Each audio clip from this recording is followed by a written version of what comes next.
नमस्कार दोस्तों, all exam guide गुरु के यूट्यूब चैनल पर मैं सुजीत पांडे आप सभी का स्वागत करता हूं।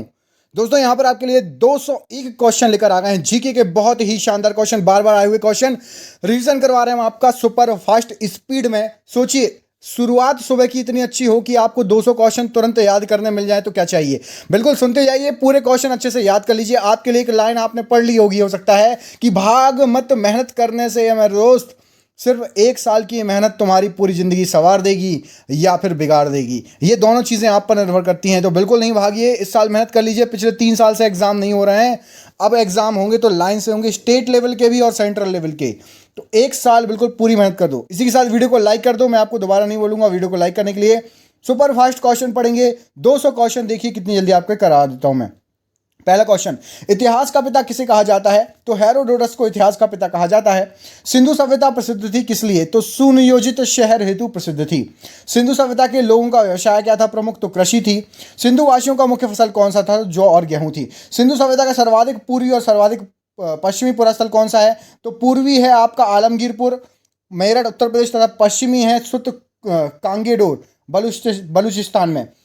सिंधु सभ्यता का उत्तरी एवं दक्षिणी पुरास्थल तो मांदा उत्तरी है और दाइमाबाद आपका दक्षिणी है, जो कि आपका अहमदनगर महाराष्ट्र में पड़ता है। हड़प्पा सभ्यता के बारे में सबसे पहले जानकारी किसने दी थी? जो चार्ल्स मेसन ने दी थी 1826 ईस्वी में। मोहनजोदाड़ो एवं हड़प्पा की पुरातात्विक खुदाई के प्रभारी कौन थे? तो सर जॉन मार्शल थे। हड़प्पा की सभ्यता थी तो ये कांस्ययुगीन सभ्यता कहलाती है। सिंधु सभ्यता की लिपि थी तो भावचित्रात्मक लिपि थी। मिस्र के राजा क्या कहलाते थे? तो फराव कहा जाता था मिस्र के राजाओं को। खरोष्टी लिपि लिखी जाती थी तो दाएं से बाएं लिखी जाती थी। स्वास्तिक चिन्ह देन है तो सिंधु घाटी सभ्यता की देन है। आर्य मानव ने सर्वप्रथम सीखा क्या? तो आग जलाना सबसे पहले सीखा था आदि मानव ने। आग का आविष्कार हुआ तो पुरा पाषाण काल में आग का आविष्कार हुआ था। सबसे पहले पालतू जानवर बनाया गया था तो कुत्ते को। सिंधु घाटी सभ्यता थी तो आद्य ऐतिहासिक सभ्यता थी। हड़प्पा स्थित है तो रावी नदी के तट पर हड़प्पा स्थित है। सिंधु सभ्यता का प्रमुख बंदरगाह कौन सा था? तो लोथल था। हड़प्पा के लोग अनभिज्ञ थे तो लोहे से अनभिज्ञ थे। हड़प्पा में मिट्टी के बर्तन पर प्रयुक्त रंग कौन सा था? तो लाल रंग था। चावल के साक्ष्य मिलते हैं तो लोथल एवं रंगपुर से चावल के साक्ष्य मिले हैं। सिंधु सभ्यता का सर्वमान्य काल क्या है? तो 2500 से 1750 ईसा पूर्व। मोहनजोदाड़ो स्थित है तो पाकिस्तान में स्थित है मोहनजोदाड़ो। मोहनजोदाड़ो की खोज की किसने? खालदास ने खोज की या राखलदास ने। नर्तकी की कांस की मूर्ति कहां से मिली है? तो ये मोहनजोदाड़ो से ही मिली है। सिंधु सभ्यता की सबसे बड़ी इमारत कहां से मिली है? विशाल अन्नागार, जहां पर अन्न वगैरह रखते थे, तो मोहनजोदाड़ो से प्राप्त हुआ विशाल अन्नागार। अगला देखिए, मोहनजोदाड़ो खोज 1922 में से प्राप्त प्रमुख स्मारक क्या है? तो वृहद स्नानागार है। मेसोपोटामिया आधुनिक नाम इराक। इराक का पुराना नाम था मेसोपोटामिया। का अर्थ क्या है? तो दो नदियों के बीच की भूमि। हड़प्पा की खुदाई हुई थी तो दयाराम शाहनी के नेतृत्व में 1921 में हुई थी। सिंधु घाटी के लोग पूजा करते थे तो मातृ देवी की। पुराणों की संख्या कितनी है? तो 18 है पुराण। सबसे प्राचीन पुराण कौन सा है? तो मत्स्य पुराण सबसे प्राचीन पुराण है। पुराणों के रचयिता किसको माना जाता है? तो लोमहर्ष और उग्रश्रवा को माना जाता है। वेदों व वेदांगों की संख्या कितनी है? तो क्रमशः 4 वेद और 6 वेदांग हैं। उपनिषदों की संख्या कितनी है? तो 108 उपनिषद हैं। पुराणों का अध्ययन करने वाला पहला मुसलमान कौन था? तो अल बरूनी था। उपनिषद विषय वस्तु है तो दर्शन की विषय वस्तु है। ब्राह्मण ग्रंथ संबंधित है तो ये आपके कर्मकांड से संबंधित है। सबसे प्राचीन वेद कौन सा है? तो ऋग्वेद है। उसमें सूक्त कितने हैं? तो 1028 सूक्त हैं। गद्य एवं पद्य वाला वेद कौन सा है? तो यजुर्वेद गद्य एवं पद्य वाला वेद है। तंत्र मंत्र संग्रहित वेद कौन सा है? तो अथर्व वेद में तंत्र और मंत्र दिए गए हैं। भारतीय संगीत का जनक किसे कहा जाता है? तो साम वेद को भारतीय संगीत का जनक कहा जाता है।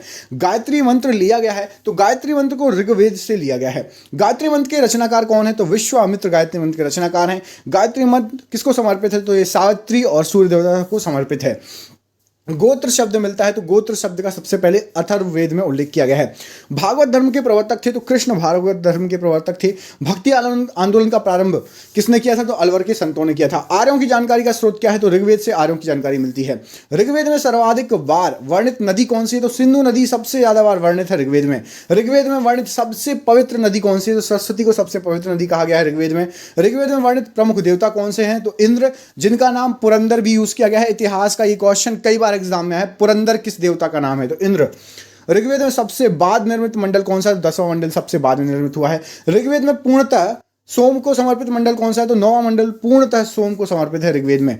सत्यमेव जयते लिया गया है तो ये मुंडकोपनिषद से लिया गया है, सत्यमेव जयते। प्राचीन हिंदू विधि का लेखक कौन है? तो मनु को प्राचीन हिंदू विधि का लेखक माना जाता है। ग्रंथों में सबसे प्राचीन कौन सा है? तो मनुस्मृति सबसे प्राचीन ग्रंथ है। पुस्तक मिताक्षरा के लेखक कौन है? तो विज्ञानेश्वर जी मिताक्षरा के लेखक हैं। महाभारत का अन्य नाम क्या है? तो जय संहिता महाभारत का अन्य नाम है। महाभारत रचना वेद व्यास ने की थी। फारसी के अनुवाद का शीर्षक क्या है? तो फारसी में महाभारत को रज्मनामा कहा गया है। आर्यों का भारत आगमन कब हुआ था? तो 1500 ईसा पूर्व से पहले आर्य भारत में आगमन हुए थे, आए थे।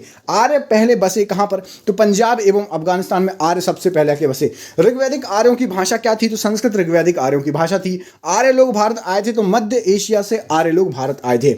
शून्यवाद का प्रतिपादक कौन है? तो नागार्जुन शून्यवाद के प्रतिपादक हैं। बुद्ध जन्मे तो बुद्ध लुम्बिनी में जन्मे थे 563 ईसा पूर्व में। बुद्ध की मृत्यु कहां पर हुई थी? तो कुशीनगर में हुई थी 483 ईसा पूर्व में। बुद्ध की मृत्यु की घटना को क्या कहा जाता है? तो महापरिनिर्वाण कहा जाता है। बुद्ध के प्रथम गुरु कौन थे? तो अलार कलाम सबसे पहले गुरु थे बुद्ध के। बुद्ध द्वारा ग्रह त्याग की घटना को क्या कहा जाता है? तो महाभिनिष्क्रमण कहा जाता है। बुद्ध का प्रथम प्रवचन कहलाता है तो धर्मचक्र प्रवर्तन कहलाता है। बुद्ध ने अपना प्रथम उपदेश दिया था तो सारनाथ में सबसे पहला उपदेश दिया था। बुद्ध ने उपदेश दिया था तो पाली भाषा में बुद्ध ने उपदेश दिया है। बुद्ध ने सर्वाधिक उपदेश दिए हैं तो श्रावस्ती में सबसे ज्यादा उपदेश दिए हैं। बौद्ध धर्म के त्रिरत्न क्या है? तो बुद्ध, धम्म और संघ, ये त्रिरत्न है बौद्ध धर्म के। बौद्ध धर्म ग्रहण करने वाली सबसे पहली महिला कौन थी? तो गौतमी सबसे पहली महिला थी। प्रथम बौद्ध संगति 1483 ईसा पूर्व में हुई थी। कहां पर? तो ये हुई थी आपकी राजगृह में, अजात शत्रु के काल में हुई थी ये। चतुर्थ बौद्ध संगति कहां पर हुई थी? तो ये कुंडलवन में हुई थी और कश्मीर में हुई थी कनिष्क के समय। बौद्ध संगति का आयोजन स्थल क्रम क्या है? तो सबसे पहले वाली राजगृह, दूसरी वैशाली, तीसरी पाटलिपुत्र और चौथी हुई थी काश्मीर कुंडलवन। बुद्ध के पूर्व जन्म का पर आधारित कथा कौन सी है? तो जातक कथाएं हैं। अजंता की गुफाओं में किस ग्रंथ का चित्रण किया है? तो जातक बौद्धों का पवित्र ग्रंथ है, उसका चित्रण किया गया है। बौद्ध धर्म का प्रमुख ग्रंथ कौन सा है? तो एक और है आपका पिटक। बौद्ध धर्म का पूजा स्थल क्या कहलाता है? तो चैत्य मंडप कहलाता है। बुद्ध चरित्र के लेखक कौन है? तो अश्वघोष ने लिखी है बुद्ध चरित्र। आजीवक पंथ का प्रवर्तक कौन है? तो मक्खली गौशाल है। हिजरी संवत की शुरुआत हुई थी तो 622 ईस्वी में हिजरी संवत की शुरुआत हुई थी। जैन तीर्थकर की जीवनी का उल्लेख क्या है? तो कल्पसूत्र है। महावीर जन्मे थे तो वैशाली में जन्मे थे 540 ईसा पूर्व में। महावीर की मृत्यु पावापुरी में हुई थी तो 468 ईसा पूर्व में हुई थी। महावीर किस राजघराने में पैदा हुए थे? तो क्षत्रिय थे महावीर।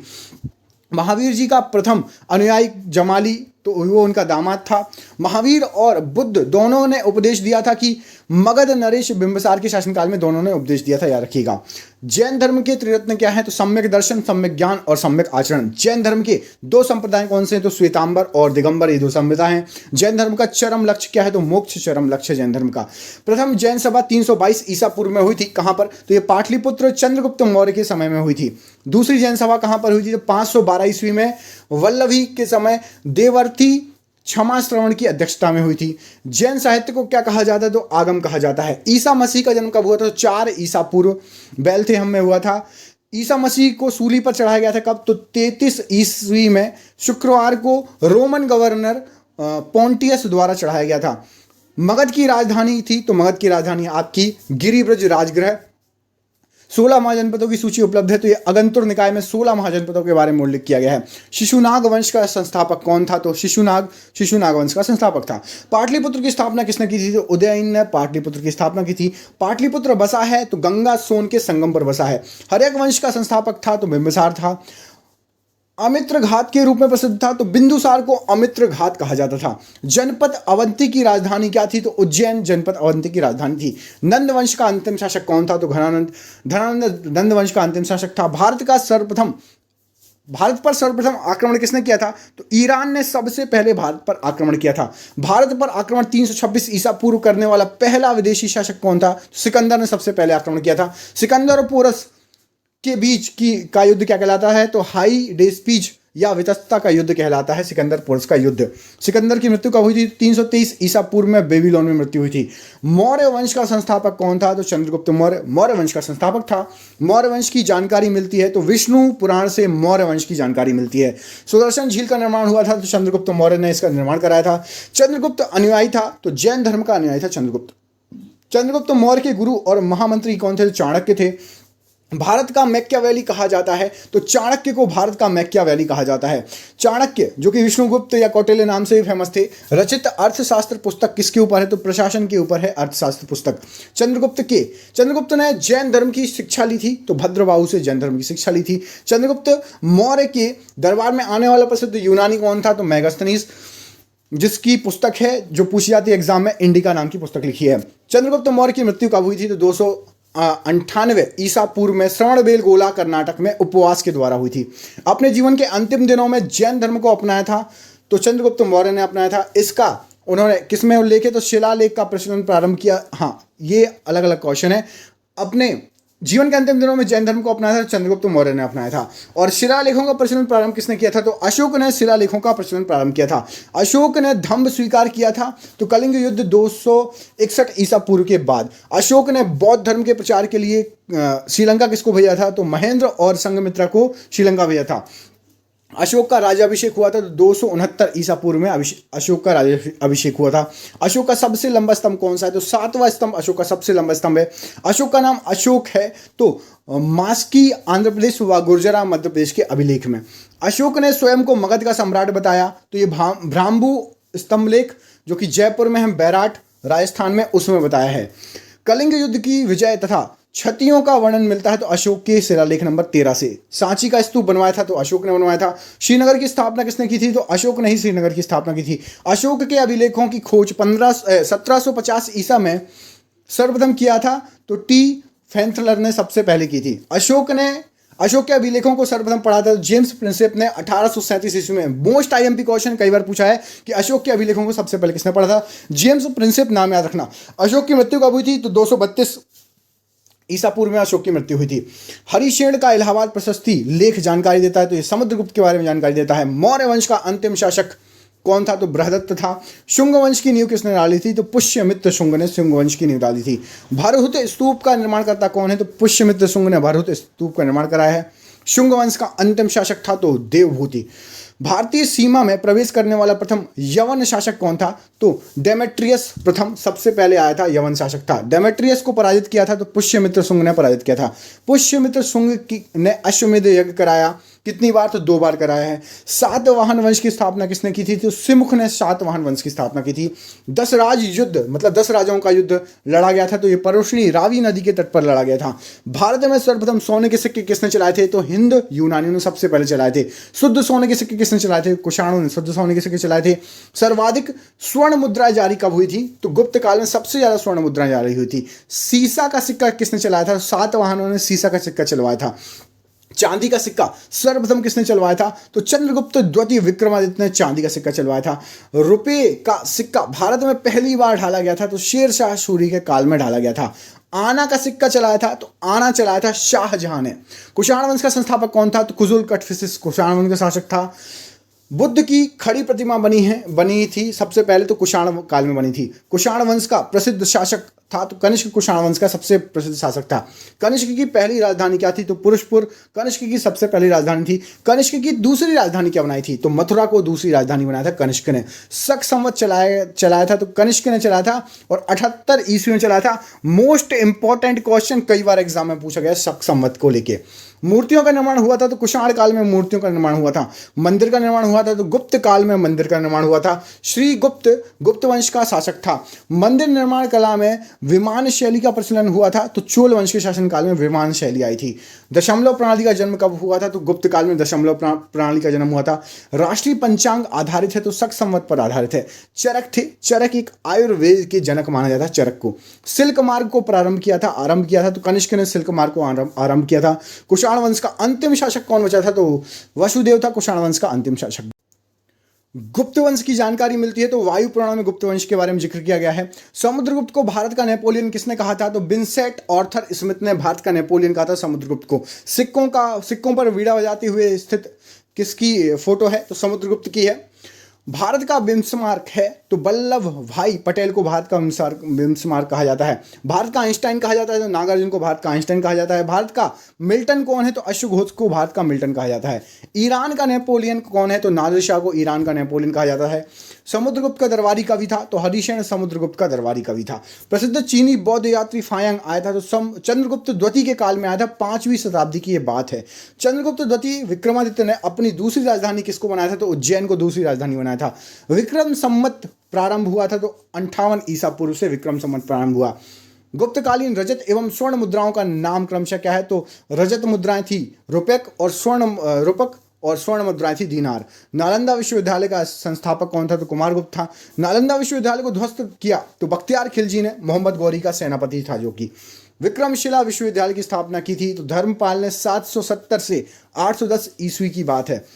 महरौली में स्थित राजा चंद्र के लोह स्तंभ को बनवाया था तो चंद्रगुप्त द्वितीय ने बनवाया था। गंगोई कोट कहा जाता था तो गंगई कोट ये राजेंद्र प्रथम को कहा जाता था, गंगा पर विजय प्राप्त करने वाला।